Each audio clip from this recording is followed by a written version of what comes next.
किस तरीके से रेस्क्यू ऑपरेशन चलाया जा रहा है, आपको हमारे सहयोगी जो कि उत्तरकाशी से रिपोर्ट उन्होंने तैयार की है, शुभन कोटनाला की रिपोर्ट दिखाएं। उत्तरकाशी के धराली क्षेत्र में 5 अगस्त को जिस तरह से भयावह गाढ़ और बाढ़ वहां पर आई, उस मंजर के बाद से सबका दिल दहला हुआ है। लोग लगातार तलाश कर रहे हैं अपने लोगों की, अपने परिजनों की, अपने परिवार वालों की, और अब आपदा प्रबंधन ने इसकी लिस्ट भी जारी करी है। कुछ लोग यहाँ के क्षेत्र के निवासी भी हैं।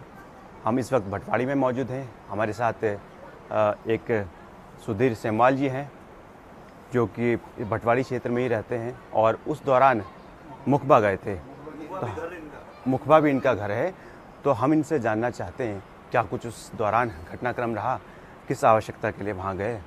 सुधीर सेमवाल जी, सबसे पहले तो आपका इंडिया न्यूज़ में बात करने के लिए काफ़ी धन्यवाद। सर, हम यहाँ से 3 तारीख को गए। हमारे यहाँ 4 तारीख को मेला था, 4-5 को। तो 4 को गए तो 5 को जो है मेला था। तो मेला 2-2:30 बजे करीबन शुरू होना था। तो 1:30 बजे करीबन जो है ये घटना घट गई धराली में। तो जो मंजर था बहुत भयानक था। वो ऐसा हमने कभी अपने जीवन में आज तक कभी देखा नहीं। तो ये आप वहाँ गए, आपने बताया कि वहाँ आपका घर भी है? हाँ जी, हमारा घर है वहाँ मुखवा में। हम मेले के लिए गए थे। हमारे गांव में मेला होता है, हारदूदा बोलते हैं उसको, नाग देवता का होता है। तो उस मेले के लिए गए थे हम। तो 4-5 को मेला था। अच्छा, आप वहाँ पर पहुँचे, उसके बाद जब ये घटनाक्रम पूरा सामने आया, उस दौरान आप क्या कर रहे थे? क्या आपने उस दौरान देखा कुछ? हाँ जी, मैं उस टाइम अपने कमरे में था। तो खाना खूनू खा के हम थोड़ा सा सो रखे थे। हमने कहा 2-2:30 बजे करीबन उठेंगे, फिर मेले में जाएंगे। तो तब तक जो है सिटी मरने लग गई। तो हमने कहा ये सिटी क्यों मर रही। हमने सोचा कि चलो देवता दुप तो है पल्ली पार, तो देवता के लिए मारते हैं, समेश्वर देवता के लिए सिटी। हमने कहा ये हुआ होगा। तो जब बाहर गए तो पल्ली पार देखा तो बिल्कुल ऐसा मंजर हमने देखा ही नहीं। एकदम खतरनाक सी बाढ़ आ गई उधर पल्ली पार। तो पूरा जो है एकदम साफ हो गया पूरा धराली जो है। ऐसा हमने कभी एक ही झटके में जो है पूरा ये हो गया। धराली क्षेत्र का नज़दीक जो नाला है जिसमें बादल फटा और पूरी बाढ़ आई, उसमें क्या वहाँ पर पहले भी कभी ऐसा कुछ हुआ? नहीं, पहले आते हैं पर उतना नहीं, हल्का फुल्का आता था, पर इतना भयानक कभी नहीं आया। हल्के फुल्का तो चलता रहता है, बरसात में बढ़ता घटता रहता है, पर इतना भयानक कभी नहीं आया। हमने तो पहली बार देखा है। एक बात जो सब जानना चाहते हैं वो ये है कि धराली क्षेत्र में जो वहाँ होटल्स थे, जो वहाँ रहने वाले लोग थे, करीब करीब संख्या कितनी होगी, कुछ अंदाज़ा? ऐसा तो अभी बता नहीं सकते हैं, पर 60 भी हो सकता है, 70 भी, 80 भी। अभी इसकी जानकारी तो हमें इतना नहीं है, पर आदमी उधर बहुत थे। काफ़ी बिहार के थे, नेपाल के थे, हमारे लोकल थे धराली के। तो अभी इतना तो हमें वो नहीं है, पर जो भी होगा 70, 80, 100 भी हो सकता है। तो आप जब इस तरह की पूरी घटना आपने देखी, काफ़ी अफरा तफरी मच गई और पूरी रेस्क्यू टीमें भी पहुंची वहां पे, उसके बाद से आपके आसपास का माहौल किस तरह से था? किस तरह से मूवमेंट हो रहा था सेनाओं का, लोगों का या प्रशासन का? नहीं, सेना तो तुरंत आ गई थी वहाँ पे। प्रशासन ने भी अगले उसी तुरंत जो है पूरे सतर्क हो गए थे सब लोग। तो जो हमसे बन रहा था मुखवा वालों से, हर्सिल वालों, उधर से हर्सिल का तो पूरा रास्ता बंद हो रखा था। तो जो भी अब हो रहा था वो मुखबा से ही हो रहा था, लोगों का आना जाना पुल तक बस।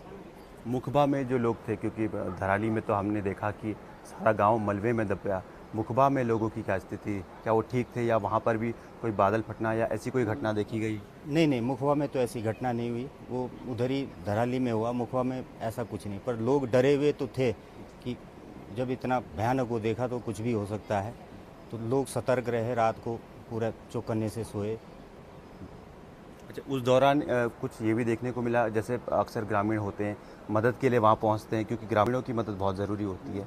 तो क्या ग्रामीण वहाँ पहुँचे, उन्होंने देखने की कोशिश करी कि क्या स्थिति बाद में रही वहाँ? नहीं, देखने तो गए लोग, नीचे तक गए, काफ़ी देखा, पर उस तरफ जाना बड़ा मुश्किल है क्योंकि पूरा जो है, जो पूरा फ्लड जो है, पूरा एकदम गंगा जी बिल्कुल टच आ रखा था। पुल भी जो है एकदम बहने की स्थिति में था, इसलिए पल्ली पार तो कोई जा नहीं पाया। तो नीचे नीचे जितना वो हो रहा था देखने के लिए लोग जा रहे थे। जब वहाँ पे पहुँचे तो क्या आपने कुछ लोग देखे जो आपको लगा कि वहाँ घायल हैं जो चलने की कोशिश कर रहे हैं, वहाँ पहुँचने की कोशिश कर रहे हैं, आना चाहते हैं इधर?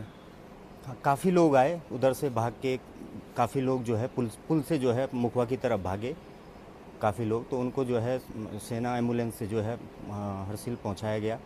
काफ़ी लोग थे, कुछ तो उधर ही दलदल में थे तो उधर से भी लोगों ने निकाला, सेना ने निकाला, एसडीआरएफ वाले थे काफ़ी। जो लोग आप बता रहे हैं कि काफ़ी लोग थे, वो उसी धराली क्षेत्र से ही बता रहे हैं आप? नहीं, धराली के भी थे, लोकल भी हैं और कुछ बिहार के भी हैं, नेपाल के भी हैं। अब वो तो जब पूरा आएगा, थोड़ा आएगा तभी पता चलेगा, अभी तो खाली अनुमान ही लगा सकते हैं। उसके बाद से क्योंकि दोपहर ये स्थिति बनी, बारिश लगातार कंटिन्यू चलती रही यार, बारिश का रुकना हुआ? नहीं, बारिश तो 5 तारीख को पूरा सुबह से पूरा शाम तक कंटिन्यू चलती रही, पूरे दिन भर बारिश, मतलब रुकने का कोई वो नहीं था। मुखबा में, क्योंकि मुखबा में भी पहुंचने का जो रास्ता है वो किस तरह से रहा? क्योंकि कई जगह पर हमने खुद देखा, हम इस वक्त मौजूद भी हैं यहाँ, कई जगह पर सड़कें टूटी हुई थी, मलबा आ गया था, वहाँ पर किस तरह की स्थिति थी? मुखवा में जो हरसिल से मुखवा वाली रोड है वो तो ठीक थी, उसमें कोई दिक्कत नहीं। तो जो पूरा उधर से आ रहे थे तो हरसिल से ही मुखवा आ रहे थे, हरसिल से जो है मुखवा आ रहे थे। बाकी नीचे तो बुरे हाल थे, पुल की तरफ, पुल भी जो है मतलब एकदम ये हो रखा था, पुल तक पूरा मलमा भरा हुआ था। तो जो आवागमन पूरा हो रहा था वो हरसिल से ही हो रहा था। जो टीमें भी आ रही थी वो हरसिल से ही मुखवा आ रही थी पहले, फिर वहाँ से हो रहा था। क्योंकि सबसे नज़दीकी क्षेत्र वहाँ मुखबा पड़ता है जहाँ तक मुझे ध्यान है, तो क्या ऐसा भी हुआ कि घायलों को पहले वहाँ लाया गया, जो वहाँ से बचकर आ गए और वहाँ पर थोड़ा उपचार देने के बाद आगे उनको भेजा गया? अब ऐसा तो हमने, हो भी सकता है, हमने देखा तो उतना वो नहीं है, क्योंकि हम भी घबरा रखे थे बिल्कुल, हमने उतना वो नहीं। पर जो सुनने में आया कि लाया गए हैं कुछ लोग, वहाँ से भी मुखवा से लाए गए, हरसिल पहुँचाया गया, कुछ उधरी से निकाले गए। तो लाना उनको वहीं से था, हरसिल से, धराली से मुखवा ही लाया गया पहले, क्योंकि उधर वाला रास्ता तो बंद हो गया था हरसिल वाला, तो पहले मुखवा ही लाया गया उनको। तो ले गया है, सुनने में तो आया कि ले गया। क्या कुछ उस दौरान आप मौजूद रहे, आपने कुछ बात सुनी, कुछ उन्होंने कुछ बताया, ऐसी स्थिति में रहे हों? नहीं, ऐसा तो हमारे सामने तो नहीं थे, हम तो उस टाइम अपना इधर ही थे, वो हमें तो इसकी जानकारी तो नहीं, हमें तो नहीं मिले। ये जब पूरा घटनाक्रम हुआ उसके बाद वहाँ बताया जा रहा है कि 50 फीट तक का मलबा वहाँ पर मौजूद है, हालांकि रास्ता कनेक्टिविटी नहीं है, हम भी नहीं पहुँच पा रहे हैं। तो आपने देखा होगा वहाँ पर किस तरह का पूरा मंजर देखा, क्योंकि 3-3 मंजिलें इमारतें वहाँ थी, 3-3 मंजिलें इमारतें पूरी ढह गई थी, क्या स्थिति? 3-4 मंजिला इमारत जो है पूरी पत्तों की तरह, पता ही नहीं चला कहाँ है, इतने मतलब 50-60 मीटर ऊपर इतना मलमा आ गया था कि बता ही नहीं सकते हैं उसको तो क्या बताएं आपको। कुछ और बचने की गुंजाइश किसी की, कुछ ऐसा लगता है? अभी जो वहाँ पर मलबा पूरा ढह चुका है, अब मलबे में क्या कोई ज़िंदगी बचने की उम्मीद है, क्या कुछ ऐसा? ऐसा तो हम बता नहीं सकते हैं, वो तो जब जाएंगे पता चलेगा वहाँ देखने पे ही। एक और बात है, क्योंकि इसके बाद से पूरी कनेक्टिविटी, मोबाइल कनेक्टिविटी बंद थी, तो क्या उस दौरान आपने फ़ोन करा होगा घर पे अपने या परिजनों को, क्या कुछ उस समय करा आपने? नहीं, हमने जैसे ही वो फ्लड आया पल्ली पार से, तो हमने तुरंत फ़ोन कर दिया था। उसके 5-10-15 मिनट बाद जो है वो नेटवर्क भी पूरे वहाँ से बिल्कुल बंद हो गए, लाइट लूइट सब चले गई। तो हमने उसी के बाद तुरंत फ़ोन कर दिया था घर में कि हम ठीक हैं, सुरक्षित हैं, बस अब ये फ़ोन नहीं लगेगा, क्योंकि यहाँ टावर जो है जाने वाले हैं, टावर जो लगे हुए हैं। उसके बाद से अभी तक, जब तक आपका रेस्क्यू हुआ है, तब तक कोई कनेक्टिविटी, मोबाइल, कोई बातचीत नहीं हो पाई? नहीं, कोई बात नहीं हो पाई। जब मैं कल मातली पहुंचा तो मातली से ही फ़ोन किया मैंने। अच्छा। हाँ जी। तो ये आपने बताया वहाँ की बिजली भी पूरी तरह से बाधित थी, रात भर किस तरह से रहे? क्या डर भी रहा होगा कि पास के क्षेत्र में इतना बड़ा मंजर देखने को मिला, यहाँ पर भी संभावना है? हाँ जी, बिल्कुल डर तो लगती है, जब पाली पार उधर देखा तो डर तो लगेगा ही। हम भी रात भर ऐसे ही रहे, जागे भी रहे, सोए नहीं, सतर्क रहे, हमने कहा कहीं इधर भी ना जाए कोई चीज़। आपने बताया था कि आपके साथ जो आपका छोटा बच्चा है, कितने साल का?